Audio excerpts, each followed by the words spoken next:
Hello my gorgeous people, it is Grace here by Cadonia and I am packing for Cambodia. Now laid out on the floor here is basically everything that I'm going to be taking with me. So it's not too much because when I left the bike in Cambodia I thought I was leaving it for a week, so I left a full set of riding gear, luggage, camping gear, tools, all that stuff. I left that with the bike and I just flew with myself and my helmet, then the basics. So I'm heading back with the same amount of stuff. So here we are, what have we got? Alright, starting from the bottom right, we have the kill switch pack, which goes around my waist for my phone, for my money, goes underneath my jersey so people don't know it's there, but super easy, quick access. It's water resistant, so chuck your phone in there, even if there's a downpour, you'll be all good. What else? Hydration pack. It's completely empty, so it's looking like it'll take up a lot of space, but really it won't. It's going to be hot in Cambodia. It's already hot here in Chiang Mai, and in Cambodia it's going to be hot, hot, hot. So I will be getting ready with my hydration salts and I will be managing heat stress proactively. On my left we have the bulkiest items. So my computer, which is bulky and fragile, but if I don't take my computer I can't work, I can't write, and if you don't make money you don't survive. So that's got to come with me too. Alright, then we have my off-road helmet.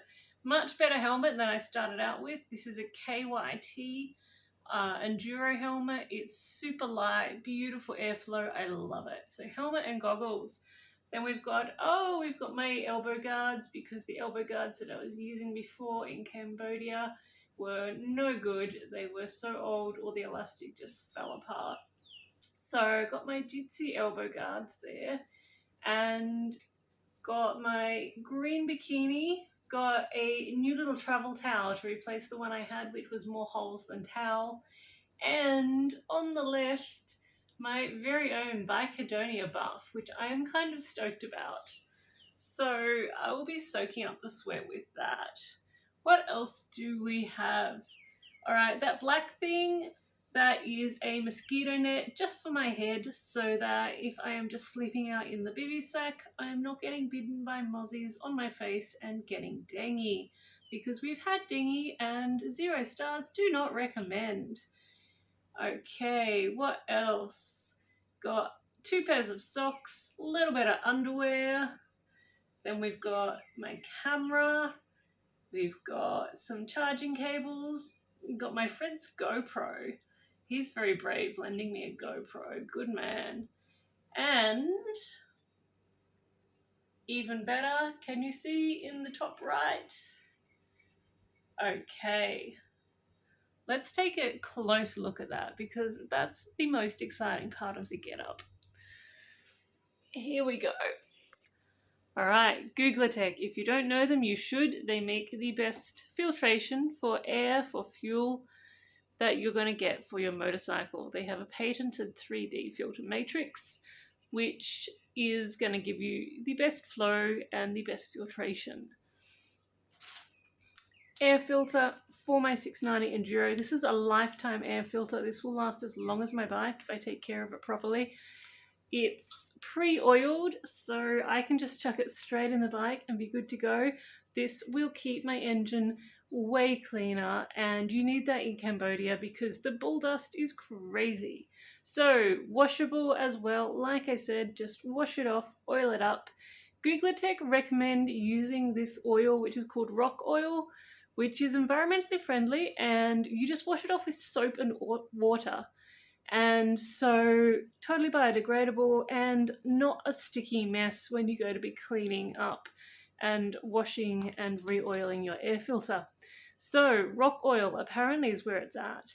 That's what they recommend, but you can use other kinds of air filter oil on the Guglatech filter as well.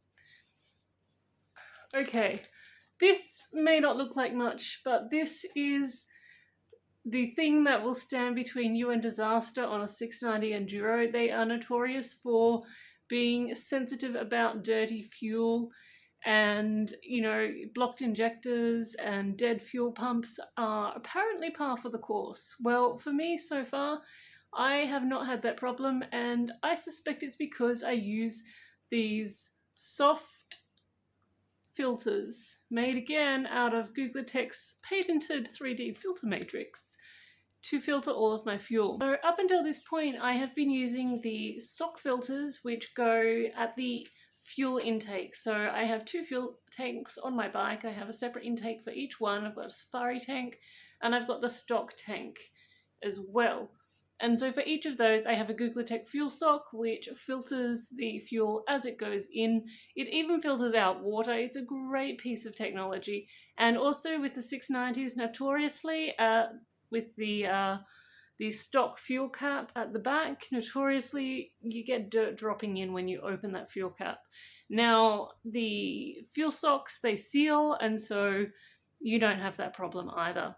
So that's what I've got at the moment, and I'm going to be replacing those 2 fuel socks because they've done more than 40,000 kilometers, which is as much as Guglatech recommend for the fuel socks. Now, even better though, and I'm excited about this. So this unassuming little bag made of filtration matrix, this goes inside my main fuel tank. It goes right around the whole fuel pump assembly and seals. So it's basically a big filtering bag. It's got the surface area so that you're going to get nice free flow of fuel. You're not going to put pressure on your fuel pump as it's trying to suck fuel through a small filter or a partially blocked filter. This is a huge surface area. And so that's going to make my fuel pump last a hell of a lot longer because it's not under pressure that it shouldn't be under, and it's getting nice clean fuel. So super excited to be installing this. Guglatech have been one of my staunchest supporters over the years. So big shout out to them. They're based in Italy and every product is made with absolutely dedicated attention to detail. I have never met anyone as dedicated to filtration technology as the guys at Guglatech. So big shout out and big thank you to them for keeping me hassle-free and on the road for these 5 years with their excellent filtration. Just a few more items, but very important ones. On the bottom right, we have the spare key for my KTM, just in case my friends in Cambodia have misplaced the original key sometime in the last 2 years. No point showing up with no key to your motorcycle.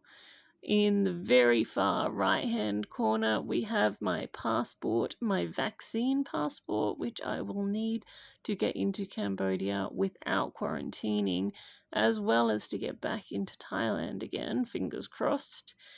And my stash of cash. Cambodia is a place that runs on US dollars. You have reals, which are theoretically Cambodian currency, but in reality, it's just for your small change. Anything under $1 US, but anything over $1 US, you're going to need crispy, pristine US dollar bills.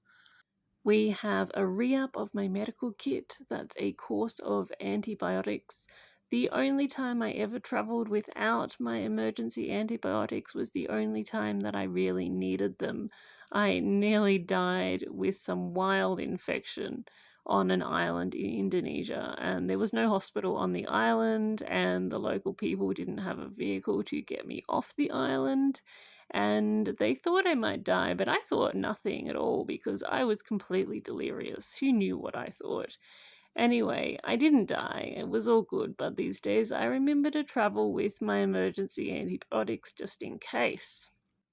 Then we have a month's worth of contact lenses. I am extremely blind and I have extremely thin corneas, which means that I can only wear these kind of expensive daily contact lenses from Germany, but the bottom line is they are the most effective way to correct my vision without causing spatial distortion in my peripheral vision. And when you're riding a motorcycle, that really, really counts.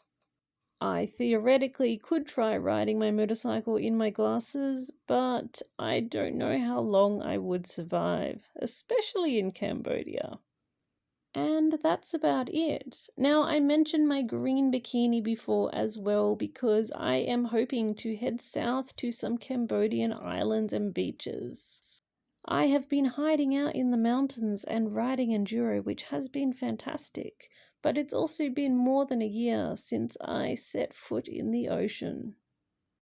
Okay, so it's nighttime now. I'm all packed, I'm all organized. It's Sunday night, and I don't travel until Wednesday night. So I think that really says it all. I am super excited about getting back to the bike, but also I don't really know what I'm going to find, and I don't really know how the traveling process is going to go.